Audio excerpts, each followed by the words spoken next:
Good morning, it's Harvey Jackson. Just going to get through some weather maps, of course, and because that's the time of year. But weather is tempering the rally that we saw last week, as we know. But let's just get into it here so you can see.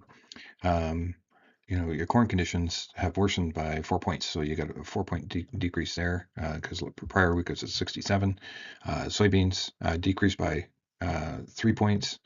Prior week was at 66, and the beauty contest is going to change as the plants change here as well. When they're lush and green, everything looks really good, and as we go into the growing season, you start to get slight dry down, or you notice the heat actually affecting some areas, and it would have been inevitable that you're going to get that dry down anyway, but it's going to show up here now. And spring wheat didn't have any changes, so those are the three crops that I kind of keep tabs on because they're the drivers for our canola crop and our wheat and spring wheat as well for the corn. Trump says U.S. and Tehran are having good talks as drones hit Iran's neighbors. So, President says U.S. will return to strikes if talks don't yield results. Iran has said it is not seeking to resume peace talks, and this was the same rhetoric as yesterday. Saudi Arabia says it has shut down some drones launched by the Iran-backed armed groups from Iraq. Oil prices tumble as U.S. pauses air campaign. Yeah, we went from over $90 a barrel down to 81 now. There's two different straits here. So this is the Strait of Abab, which is the one that's Yemen is controlling here and at that point, and really not a whole lot of changes in traffic there. But when you look at this one, and this is the Strait of Hormuz, and there could be some GPS anomalies in there too, because there's all kinds of stuff that's going on there as well. But there's still some traffic that's moving there. Not a lot, but some. Just thought this article was interesting in the fact that the monsoon season has caught up a lot. India's monsoon rainfall deficit is narrowed to 16% from 40 at the end of June, and it does talk about the planting, and there is a whole pile of crops that are probably just not going to get planted, is my guess, for the summer crops, just because of the poor performance of the monsoon season. So you've got soybeans down, corn down, rice is even down. But all of these crops are all labeled here that are down. So you got just as you can see it here better, I guess. Corn down 3%. Or sorry, soybeans down 3%, corn down 9.7, cotton down 4, sugarcane down 1.5, rice is down as well. So you've got just about every crop that's just not in the same kind of a condition here. The heat is pushed way south, of course, and that's given a lot of the crop a bit of a breather, and that's what's taken a lot of the air out of the market here as well, keeping it going up. This is just a extended forecast going out to August, and you can see that rainfall is basically hitting some of the core grain belt and soybean belt growing regions. This is just your temperature as it rolls over it, so it's got a lot of cooling effect in there. And your first week forecast actually has moisture in just about all of the corn belt. The second week is deficient, but we'll play 1 week on 1 week, but it does look like the prairies are going to get some more moisture in the second week if that were to materialize. Here's your spring wheat.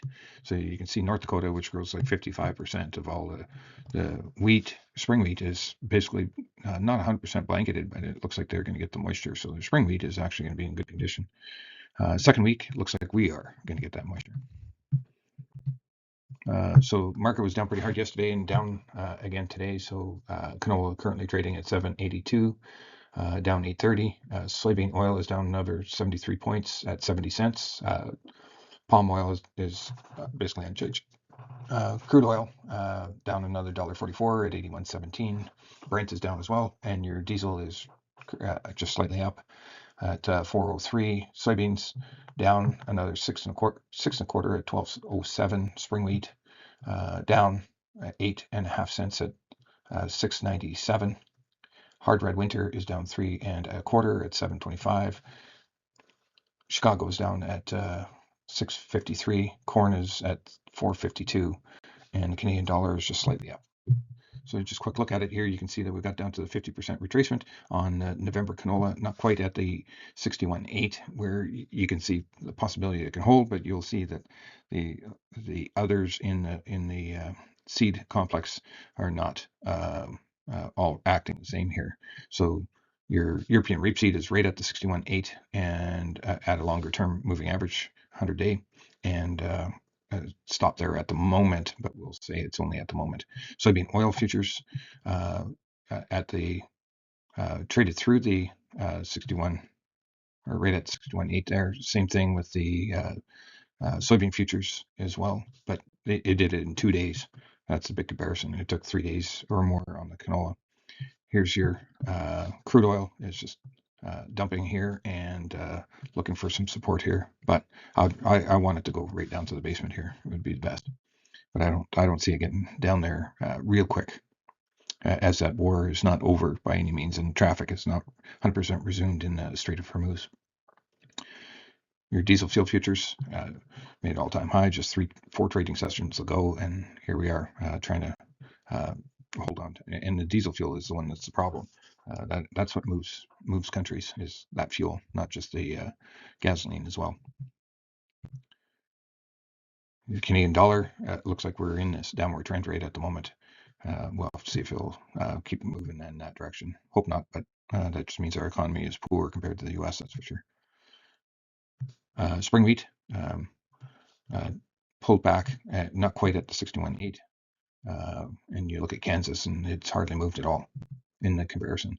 And here's your Chicago wheat, and we're just at between the 38.2 and the 50% retracement values. European rapeseed or a wheat here trading just not even at the 50% retracement here yet. Corn futures looks like it's going to try to take a pause here at some of these moving averages and hold on here. Correction, I guess yesterday I talked about the market maybe having a bit of an upside, but you had both of those things we were talking about yesterday, but the movement of the livestock in control from Mexico was going to move, but then our stocks were on the cattle on feed report is actually was I guess expected, but that's why it was a muted trade yesterday. And here's your hog futures, and still looks like it's got some